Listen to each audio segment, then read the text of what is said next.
Salut tout le monde, on est dans Masechet Psachim et grand événement, on fait la dernière page, le Siyum Baruch Hashem, aujourd'hui.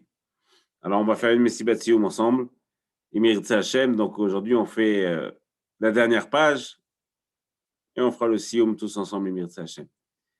Un grand Chazak ou Baruch à tous ceux qui ont étudié les pages, vous avez Baruch Hashem, Zachitem, d'avoir fait une Masechet Shlema entière. C'est quelque chose d'incroyable qu'on prend avec soi Olam Haba et Ba'olam Hazeh et Ba'olam Haba. Mais c'est vrai que finir une Masechet, il y a Kama Achronim, beaucoup de, de Rabbanim depuis le Beth Yosef jusqu'à maintenant, qui racontent que même quand on ne comprend pas tout au moment où on fait le chasse, le fait même qu'on ait passé du temps dessus, ça nous donne du chomer, de la matière à être étudiée au Olam Haba. C'est-à-dire que quelqu'un qui n'a jamais passé le temps pour l'ilmod, pour étudier dans ce monde-ci, eh ben, il n'aura pas de matière au monde futur. Aval, quelqu'un qui a pris du temps dans ce monde-ci, même s'il n'a pas tout compris, même s'il a compris un petit peu, mais la matière, il aura tout le temps pour la travailler au Lamaba, Bezat Hashem. Alors encore une fois, un grand chazak ou baruch à tous les mishtatfim. On s'est arrêté de page 120, deux lignes avant la fin. Et la Mishnah parlait de la chose suivante. On fait les mots de Nishmat Rabbi Raphaël Ephraim Yitzhak Ben Namach et des personnes qu'on citera à la fin. La Mishnah parlait du fait que lorsqu'on fait un korban, il y a deux choses qui s'appellent pigoul et notar. Deux grands isurim de la Torah. Je dis grand parce que c'est chayav keret. C'est assez grave quand même. Il n'y a pas plus grave en fait. Donc pigoul et notar. Qu'est-ce que c'est pigoul? Pigoul, c'est lorsque le Kohen, pendant un des travaux qu'il va faire, une des avodotes, je ne vais pas dire travaux non plus, mais une des avodotes qu'il va faire, par exemple au moment où il fait la shrita, au moment où il jette le sang, il a une pensée qui est incompatible avec ce korban. Par exemple, il se dit, je vais le manger dans 2 jours, je vais mettre une partie au congélo, alors que c'est un korban, par exemple, qui doit être mangé seulement la nuit et le jour, ou le jour ou la nuit, pour être plus exact. Donc, ça peut être le jour, la nuit et le jour, comme un shlamim, par exemple. Et à ce moment-là, lui, il pense qu'il va le manger dans 3 jours. Il pense qu'il va le manger en dehors du temps qui lui est imparti. Ou alors, il pense qu'il va le manger en dehors de l'endroit où il doit être mangé. Par exemple, dans sa maison secondaire à Ashdod. Si au moment de la voda, il a une pensée comme ça, le korban est pigoul. Il est comme abîmé. Il est pigoul. Manger de ce korban, c'est chayav karet, évidemment pour ceux qui le savent. Ça, c'est pigoul. L'autre issour, c'est notar. Notar, littéralement, ce qu'il reste. Ce qui reste d'un korban après le temps qu'il lui a imparti. Le dogma, par exemple, le korban Pessah, il faut le manger toute la nuit. Selon Rabbi Lazare, jusqu'à minuit. N'empêche que le lendemain, on ne peut plus manger ce korban Pessah. Son temps est fini. Quand son temps est fini, le korban, manger de ce korban, c'est assour beissour karet, retranchement du peuple juif. Ça s'appelle notar. Chachamim dans la Mishnah qu'on a vu ensemble hier, il disait que à pigoul va notar, ces deux-là, metame et ayadaim, rendent les mains pures. Alors on comprend pourquoi font ça Chachamim. Chachamim veulent, ils ont une intention d'éviter au maximum de tomber sur des cas de pigoul ou notar. Et donc, ils ont décrété, quand Chachamim rendent quelque chose d'impur, la plupart du temps, c'est soit pour faire attention à ça, soit pour m'éviter d'entrer dans une configuration. Ici, Chachamim veulent faire un effort immense pour nous éviter d'avoir en rentrée, soit dans Pigoul, soit dans Notar. Ils ont donc dit que celui qui va être amené à toucher du Pigoul ou du Notar aura les mains impures. Résultat des courses, il devra aller au mikvé, etc. Il ne pourra pas faire de avoda. Enfin, pour lui, c'est pas super. Donc, il va faire beaucoup d'efforts pour ne pas arriver à Pigoul et Notar. On peut commencer la Gemara. Ravuna et Rav Chizda. Ravuna et Rav Chizda, chacun pense une chose. Et on va voir qu'ils ne sont pas en contradiction. Chadamar Mishum Hashadekuna. Lui, a priori, Ravuna, il pense que c'est à cause des Kohanim sur lesquels on est suspicieux.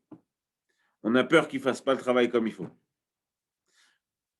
Donc, a priori, on a peur qu'ils fassent du pigoul. C'est-à-dire qu'au moment où ils font la avoda, ils rendent le korban invalide. Par la pensée, rien qu'en pensant à le manger au mauvais moment, au mauvais endroit. Echad Amar, le deuxième dit, Mishum Atzale Keuna, à cause des Kohanim qui sont feignants. Lui, on comprend qu'il parle de notar. C'est-à-dire qu'il ne faut pas laisser les choses traîner. Il faut le faire et quand il y a un temps, on le fait au temps qui lui est donné. Pourquoi c'est dans cet ordre? Parce que le doute qu'il y a sur les Kohanim, il relève de la manière dont ils vont le faire. Or, le pigoul relève de la pensée qu'on a au moment où on le fait. Alors que le notar relève de quand on va le faire. Et donc, forcément, c'est sur les Kohanim qui étaient un peu plus feignants, on va dire. Khadamar Kazaït, et la machloket qu'ils ont entre eux, c'est quoi? C'est que l'un des deux pense que combien, on a vu dans la Mishnah que ou pigoul ou notar, ça rend impur. Mais combien de cette viande? Combien de ce korban Pessah? Est-ce que un tout petit peu, ça rend impur? Est-ce qu'il faut moins kazaït, l'équivalent de 27 grammes? Est-ce qu'il faut plus, peut-être, l'équivalent de kabetza, par exemple 54 grammes? Alors, c'est quoi la marloquette? Leur marloquette entre eux est très simple. En fait, celui qui pense que c'est à cause de pigoul, donc a priori, il pense que la moindre chose qui va rendre, la moindre partie du korban qui sera rendue impropre à la consommation, elle sera rendue impropre à partir d'un kazaït. Donc, je vais regarder que s'il y a un kazaït de cette viande, ça me rend les mains impures. Alors que celui qui pense que c'est, par exemple, notar, lui va dire que je regarde la touma. On sait très bien que dans les ilchot touma, il faut que j'ai un kabetza, une quantité un peu plus grande pour être rendu tamé, sauf dans le met, où il y a kazaït met ou kazaït dam, ça rend impur. Aval, dans un korban tamé, ce sera à partir de kabetza. L'Agmara dit Chatana pigoul, vechatana notar. L'un il pense au pigoul, l'autre il pense au isur de notar. Mantane pigoul, mishum chashade keuna. Celui qui pense au pigoul, comme on l'a dit, c'est à cause des Kohen sur lesquels on a des doutes. On mande à notar, celui qui pense au notar, mishum atzale keuna. Lui, il pense à cause des Kohanim qui sont un peu feignants. Chadamar kazaït, l'un dit kazaït, vechadamar kabetza. Manda amar kazaït, celui qui dit kazaït, il dit keisuro. C'est-à-dire que je regarde combien j'ai pas le droit de manger. J'ai pas le droit de manger un kazaïd, donc c'est un kazaïd qui me rend mes mains impures. Manda amar kabetza ketumato. Celui qui pense que s'il faut un kabetza, c'est parce qu'on sait que la touma elle est transmise à partir d'un kabetza. Mishnah Chadasha. Birer. Alors, le soir du Seder, Bezrat Hashem, Biyamenu Yechodash, on aura le Bet Amikdash. D'ailleurs, même si on n'a pas le Bet Amikdash, on peut quand même faire Korban Pesach. Et donc, le soir du Seder, il y a plusieurs brachot qu'on fait. Alachilat Maror, Alachilat Matzah, des mitzvot. Quand il y aura le Korban Pessah, il y aura une bracha à faire sur le Korban Pessah. Et le jour de Pessah, on mange aussi un Korban Zevach, le Zevach du 14 Nissan, pas celui du lendemain, celui du 14 Nissan. C'est un Zevach qu'on fait le 14 Nissan pour être mangé le soir. Parce que le soir, il qu'il n'y aura pas beaucoup à manger du Pessah si on est beaucoup de personnes sur un Korban Pessah. Donc il faut d'abord manger un plat de Kodesh, ça c'est le Zevach. Et après, on complète avec un plat avec le Korban Pessah. Donc, il y a des brachot à faire sur le Korban Pessah. Birech birkat à Pessah.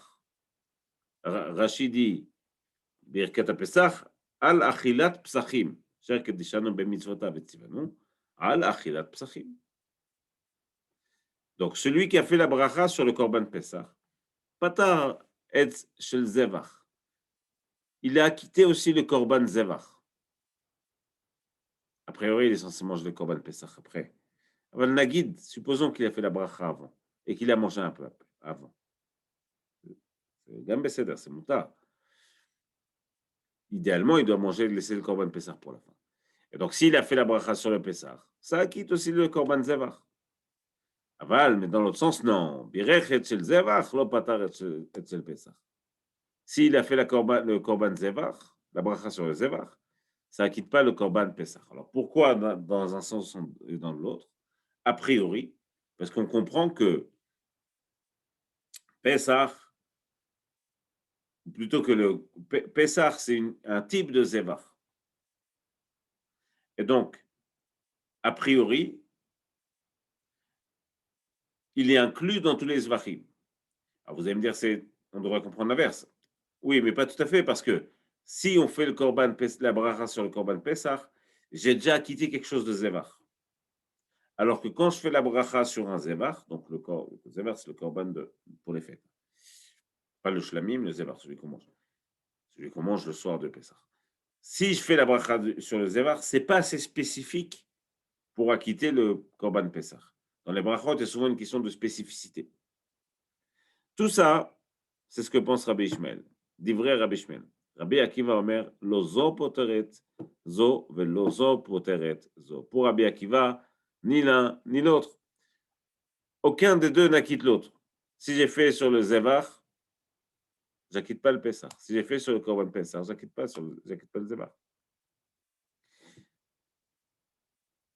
Et regarde, le Rachid dit que la bracha qu'on fait sur le Zévar, le Chagiga, Corban Chagiga, c'est al achilat shlamim.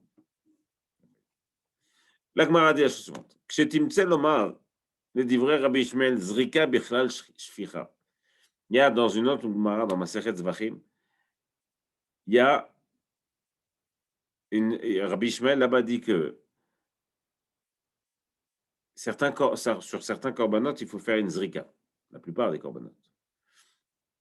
C'est-à-dire qu'il faut jeter littéralement, zrok, le sang sur le misber. Alors que dans Pesach, ou dans les Shamim, on fait une shficha. C'est-à-dire qu'on verse. Zrika, ça se fait de loin. Le sang sur le misber, je le fais de loin. Mais verser, ça se fait de près. Rabbi Ishmael, lui, dit que quand on verse, finalement, ça n'est qu'une sous-action de jeter. Donc, quand on verse, d'une certaine manière, on jette. Par contre, quand on jette, on ne verse pas. Donc, la Gemara pose la question suivante. Elle dit, Kshetimtse lomar le divrei Rabbi Ishmael zrika bichlal shficha. Que zrika, ça fait partie de shficha, de verser. Velo shficha bichlal zrika, mais pas l'inverse. Et donc, a priori, on comprend pourquoi pour Rabbi Ishmael, le Korban Pesach peut acquitter le Korban Zévar. Mais on ne comprend pas l'inverse. Rachid dit ici, Kloma, Sheim Natan Pesach Bezrika Veshamim Beshficha, Lo Asa Klum. S'il a jeté le Korban, il a jeté le sang du Korban Pesach alors qu'il doit le verser. Veshlamim Beshficha, Lo Asa Klum. Kevan De'en Dumin Zelaze Bematan Damin. J'ai lu la partie de Rabbi Akiva.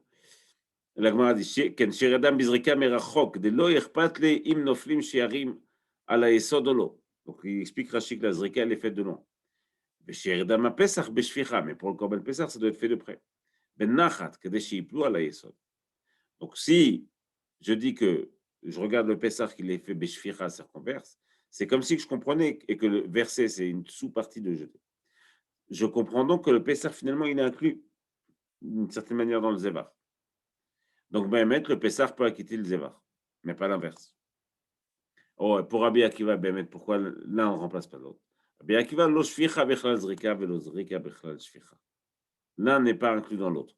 Zrika, les endroits où il faut jeter de loin, il faut jeter de loin. Les endroits où il faut verser de près, il faut verser de près. Et je ne peux pas, quand il faut jeter de loin, verser de près. Et je ne peux pas, quand il faut verser de près, jeter de loin. Et donc, pour Rabbi Akiva, la bracha sur le Zévar Chagiga ne peut pas quitter la bracha du Korban Pesach. La bracha du Korban Pesach ne peut pas quitter celle du Chagiga. La Gemara continue et elle dit Rabbi Shamla iklel et Pidyon Aben. Une fois, Rabbi Shamla il a été à un Pidyon Aben. Pidyon Aben, c'est le rachat du premier-né.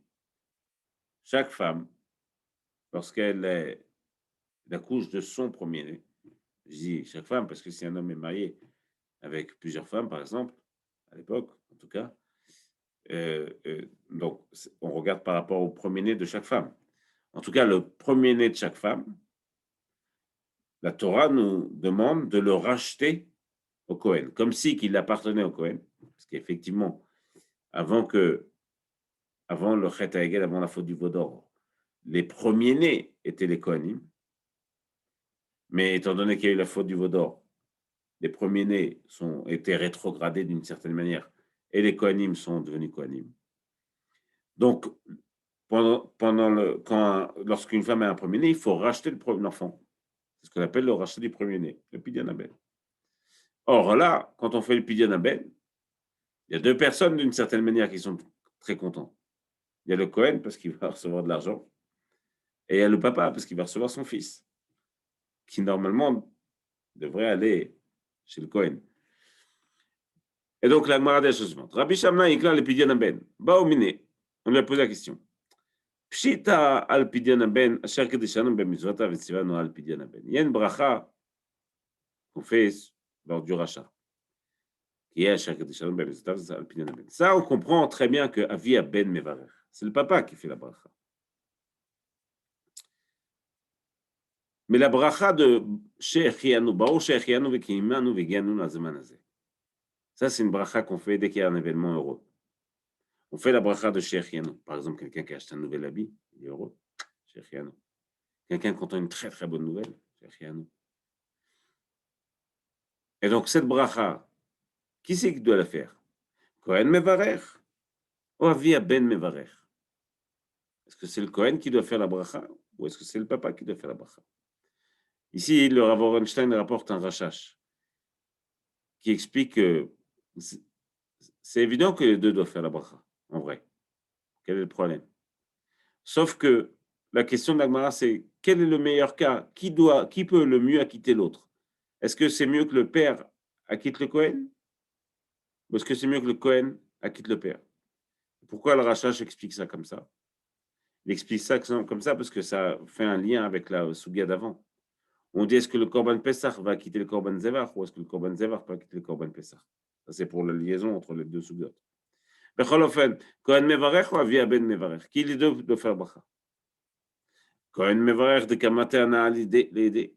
Le Kohen Messarkol, il va avoir tout de suite de l'argent. Ou Avi Ben Mevarech, ou alors c'est le papa. Le cas avec une mitzvah, parce qu'il fait une mitzvah maintenant. Là, va aider. Attaché, il ne savait pas, il n'a pas su répondre. Il a posé la question au Beth Midrash. Amroulo, ils lui ont dit, Avi Aben Mevarech, Shtaim. Le père fait les deux. Et aussi Shechianu. Veilcheta, Avi Aben Mevarech Shtaim. Et la halakha a été tranchée de manière suivante. Avi Aben, le papa, fait les deux brachot. Adran alach arve psachim eslik alach, masechet psachim. On a fini. On a fini.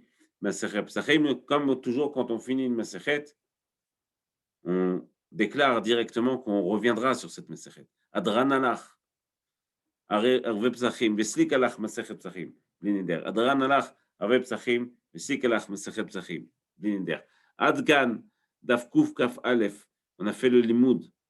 Leilui nishmat. Rabbi Raphaël Ephraim Yitzhak ben Mamach, Issachar ben Gratia, Denise Myriam bat Louisa, Louisa bat Chnina, David ben Pinchas, Joël Chaya Rachel bat Jacqueline Sultana Taïta, Jacques ben Sultana, Avram ben Rina, David Allen ben Chava, Jacqueline Sultana Taïta bat Rachel, Edmond Masliach ben Mesouda, Rachel bat Rabbi Eliyahu Semama, Emil Yaakov Zal ben Sassi, Vechen Hanania Ben Saïd, ve Abigail Bat Hanina. Et aussi pour la tzlacha de Rabbi Yosef Ben Jacqueline Sultana Taïta. Et aussi pour la tzlacha de Shlomo Taos. La tzlacha de Hillel Ben Chana, la chatuna shelo Be'ezrat Hashem. la tzlacha de Kol Am Yisrael בכלל. כן. רגע, והצלחה של סמואל ומשפחתו. אמן. חזקו ואמצו. Je peux poser